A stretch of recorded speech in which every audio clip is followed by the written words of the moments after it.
The Turnbull government released 5 condition-specific booklets based on the most up-to-date evidence for doctors when considering the treatment. These are palliative care, multiple sclerosis, chemotherapy-induced nausea and vomiting, chronic non-cancer pain and epilepsy. These are the conditions which had the largest number of studies. Health Minister Greg Hunt said, the documents provide clinical information on the effectiveness of medicinal cannabis and guidance for its use in treating symptoms for a number of conditions. Royal Australian College of General Practitioners President Dr. Bastian Seidel says we must be open-minded about medicinal cannabis. There is also a booklet that gives an overview on prescribing medicinal cannabis and one that contains information for patients. Mr. Hunt said the evidence for the safety and efficacy of medicinal cannabis was inconsistent, despite the growing number of Australians showing interest in using it.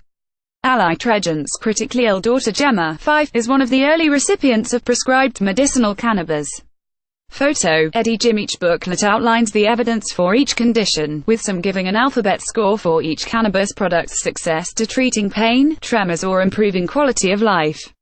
They contain information on potential side effects, which appear to be less severe than those for opioid medications and suggest a start low, go slow approach to dosage. The booklets warn that medicinal cannabis could expose patients to lifelong use of the drug, but also state there is no strong data on this. They state the drug should be used as a last resort, when all other treatments had failed and are not appropriate for patients with conditions such as mood or psychotic disorders. Advocates have complained it is a nightmare for medical professionals and patients to gain access to the drug.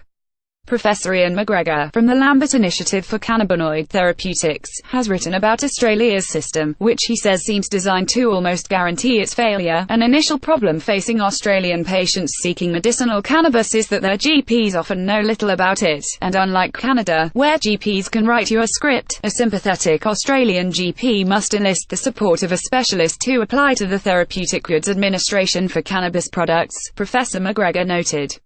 Royal Australian College of General Practitioners President Dr. Bastian Seidel said this was because a national regulatory framework was desperately needed. Dr. Seidel said the booklets were comprehensive. He said side effects were not known for medicinal cannabis, but this was the same for many treatments currently in use, which was reasonable given the lack of evidence. Loading way must be open-minded, Dr. Seidel said. Medicinal cannabis has never been the first choice for medical conditions. We need appreciate the treatment with medicinal cannabis is emerging.